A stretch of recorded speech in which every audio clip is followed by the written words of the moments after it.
More than education, training, and experience, a person's level of resiliency is what often determines who succeeds and who fails. The inter-office dynamics at work is an ongoing challenge, and employees and managers are feeling the pain. Whether you own a family business or work for a Fortune 500 company, resiliency is truly the X factor. So take a coffee break and come join us for another edition of the Resiliency X Factor, or as we like to simply call it, RX, your prescription for success in business.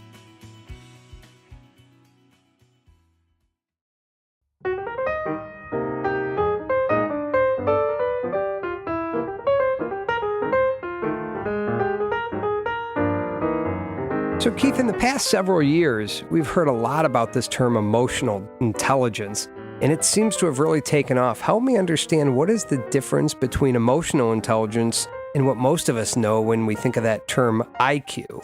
Well, someone's raw IQ. What we're talking about here is really how intelligent you are by going back to when we first began the IQ test, and when we test people and assess people on their total IQ, how intelligent you are, your valedictorians in school, your grade point averages. That's what we're talking about when we talk about a person's raw IQ. Now, when we talk about a person's emotional intelligence, is something very different. And what the definition that's used often is the ability to build and maintain relationships, the ability to manage your own emotions, to trust your gut feelings, to be aware of body language, and to empathically connect with other people. So when push comes to shove and you're thinking about individuals who are successful in business, coming out of school and or being in business for a while, I still think that IQ would rule the day, every day. Is that the case or not? Well, there's no question that a person's IQ has been valued for many, many, many years around the world. And what we're learning, things are changing. Let me throw a question your way, Matt. Take a guess. What percent of a person's success is attributed to their IQ? I'm going to hedge my bet and say 50%. Well, that's what most people say. The research is pretty clear, about 20%. That means 80% of a person's success in life has to do with what we're calling our social and emotional intelligence. Okay, so now help me understand this. If emotional intelligence is important in the world of business, is it important for regardless of what role you have in an organization? If you're an individual contributor, if you're a manager, if you're an executive, or is emotional intelligence only for one type of person in the business world? It's a good question. Oftentimes leaders are trained in the area of social and emotional intelligence. I do a good deal of training in this area, which obviously is important because if you look at the world of leadership is all about what? Relationships. Relationship with your peers, your relationship with your direct report, with your boss, to the customers, everybody.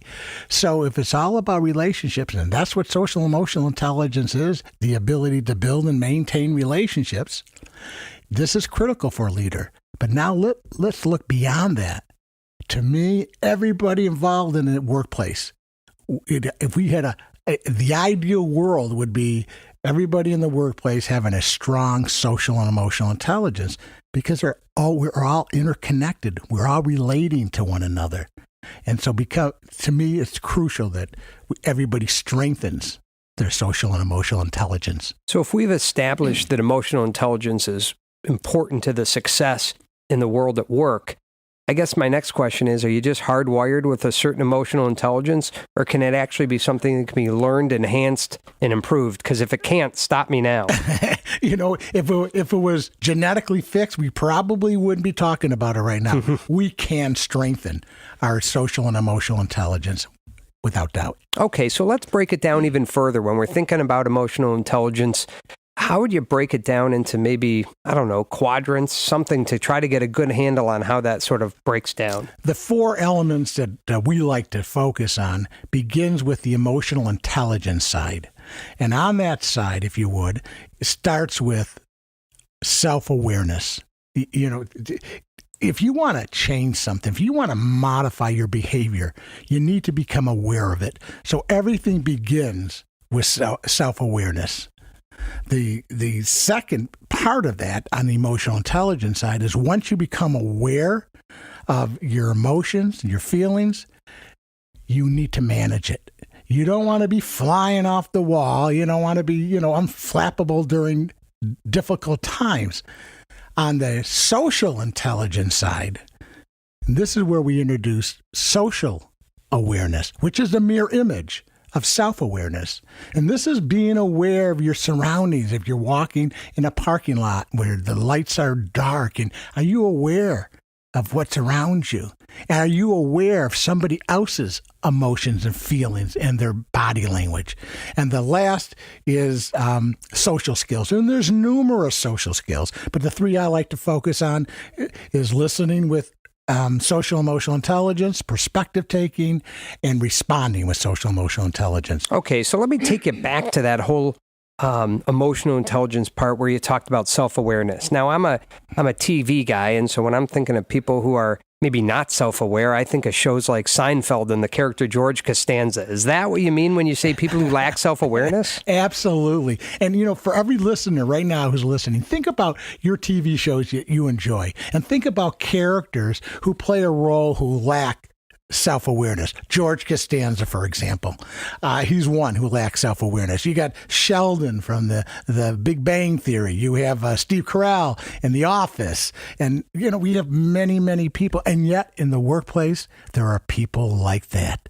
I would imagine you come across, and from the HR perspective, that you come across with people like that. Oh, I wish I had a mirror in my back pocket. I could hold it up to individuals that are walking through the halls to constantly show them what it means when they're not being self-aware and they don't see themselves, if you will. It could be a real challenge, can it? Yeah. So if you're able to hone in on self-awareness, next, it sounds like, as you mentioned, is kind of emotional management. And I don't know, the only thing I think of as emotional management is the equivalent of someone kind of having a tantrum in the workplace. Is that what you mean?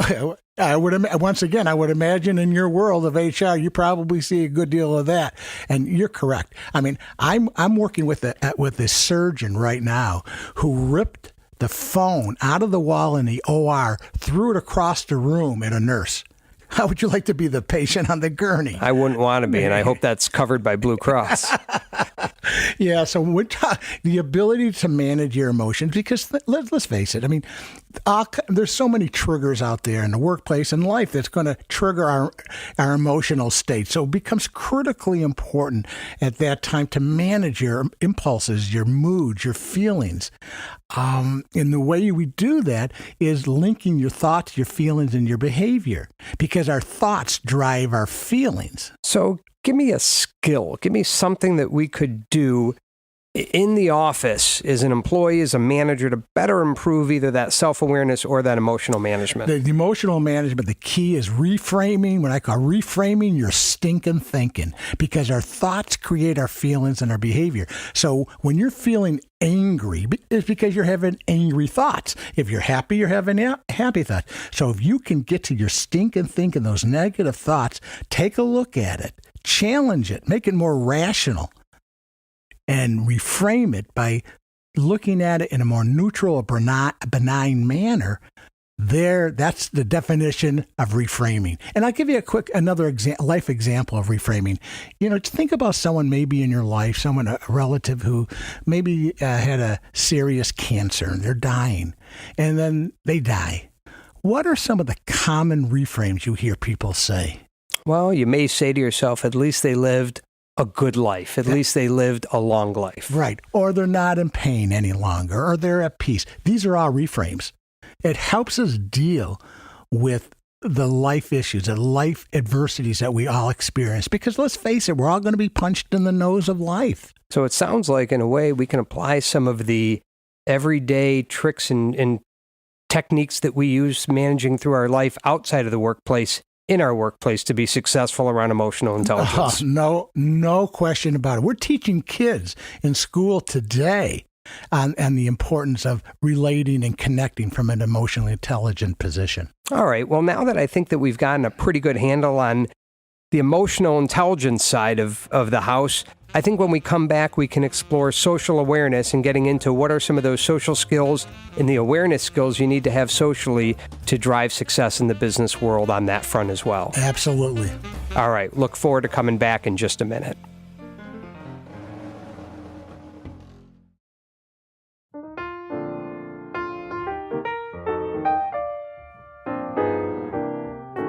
Okay, so we're back, and now we're going to take some time after we spent a few minutes talking about the interpersonal side of our model around self-awareness and emotional management on that emotional intelligence side.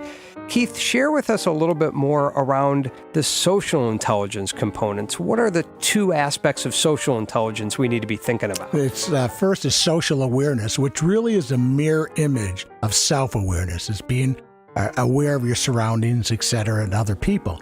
And then there's the social skills, and there's numerous social skills. So I hear you say social awareness, and the first thing that comes to mind is probably just the other day. I remember I was at the grocery store, and here I had was just one item, just 1 gallon of milk, and all I wanted to do was pay for that gallon of milk and get on my way. And of course, in the most classic way, who's in front of me? Somebody who had about 33 items piled high in their cart, and I couldn't do anything to save my life to get them to turn around and say, you know what, why don't you go ahead of me? Is that what you mean by social awareness? Because I'll tell you what, the person in front of me had no awareness whatsoever. That's a perfect example of the lack of social awareness of that individual.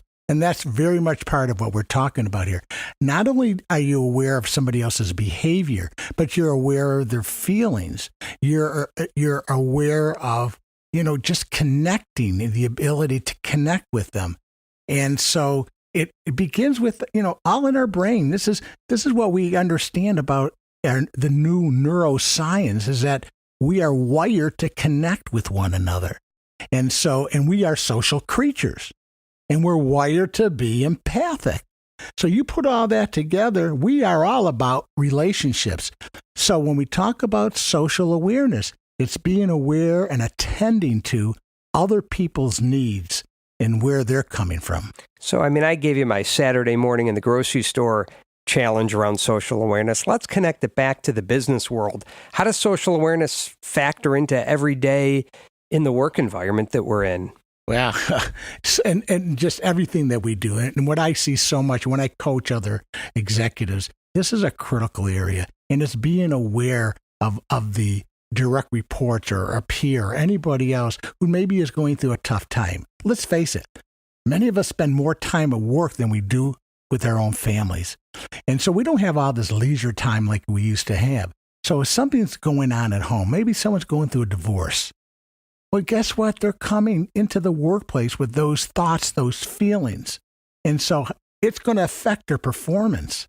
And so for a leader or a peer, even, it doesn't matter, to be aware of somebody else's, energy, how they're dressed, the lack of eye contact, absenteeism, any of these areas, it's critically important for people to notice that and understand it. Because believe it or not, you may save a person's life by just asking them, how you doing?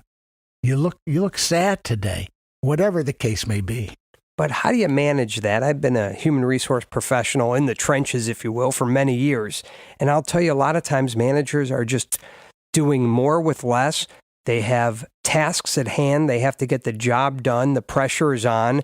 And I'll be honest with you, they may not always have the time to say, let me take a moment, pause, and really take a read on the actual situation. Yeah. They need to get the job done. Right. So you tell me, man, and I know I'm preaching to the choir, are you going to get a higher performance, higher quality with a person who's happy or feeling good versus a person who's sad, down, and just morale is in their life, the morale is down? Oh, you're going to get it when they're obviously at their best. Right. So think about it. Your ROI, and I'm speaking to every leader out there, and I'm not talking about return on investment. I'm talking return on your interaction that you have with your people.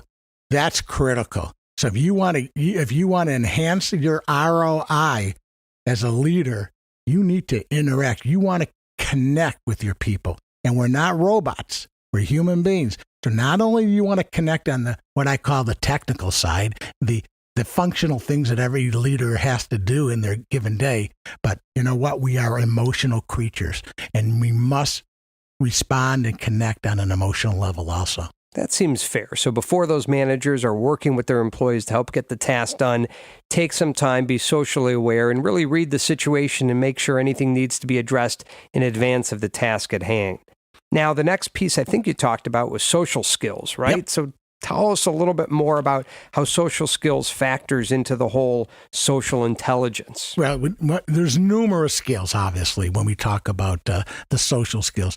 The three critical skills that I tend to focus on is listening with social and emotional intelligence, perspective taking, and responding with empathy. All right, so let's tackle each one at a time here. So listening, tell me a little bit more. Gosh knows that in the work environment, we could all do a little bit more listening. Huh? What'd you say? Everybody who's listening, did you hear what Matt just said? Yeah, I would tell you that in the workplace, it's the number one issue non-leaders have regarding their leaders is they don't listen.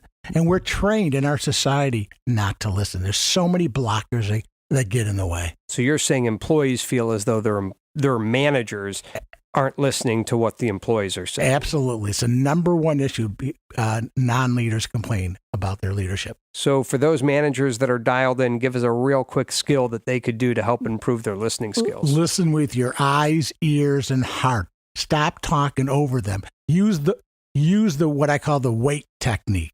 The WAIT is an acronym. Why am I talking? It's why the good Lord's given us 2 ears and 1 tongue. All right. Now, the next one's perspective taking. Tell us a little more of what do you actually mean when you say perspective taking? If you truly want to connect with another human being, put yourself in their shoes. See it from their world. That's taking the perspective of another person. It's one of the best ways to reduce conflict between you and another individual. It's one of the most effective ways to truly connect. But aren't we trained to kind of take an opinion, grab onto that, hold on to it, and not let go? Oh, yeah. We fight for it. We tell ourselves stories in our head, don't we? To justify, why I'm a victim and you're trying to hurt me or take away my paycheck or put more work upon me. And story after story, we all have our different stories that we fight for. And then we have alternative facts to back up our story. So if you can take the perspective, put yourself in the other person's shoes. And by the way, a critical aspect to this, in your ability to put yourself in the other person's shoes, taking their perspective does not mean you agree with them. It means you understand them better, but it doesn't mean you agree with them. All right. So the third social skill is? And the third social skill is responding with empathy. And that's the real foundation of social and emotional intelligence is our ability to be empathetic with one another. And this is, again, coming from our neuroscience and what we've learned. We are empathic creatures. We connect. We are social.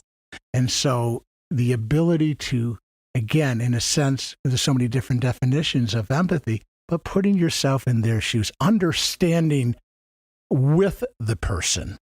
And so the ability to respond, man, it looks like you're having a tough time today. I can tell by, your shoulders are shrugged, you look sad, you just don't seem the energy today. Tell me what's going on is an empathic statement, recognizing and validating their feelings. Very good.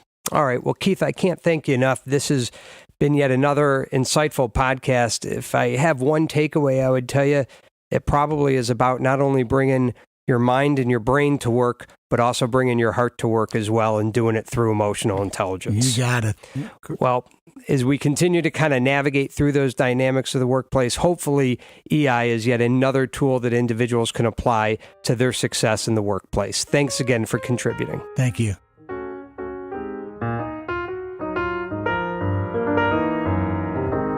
So today our podcast touched on the topic of emotional intelligence, digging a little bit deeper with regard to the importance around self-awareness and emotional management, as well as beginning about social intelligence and learning about what social awareness and social skills has in the workplace.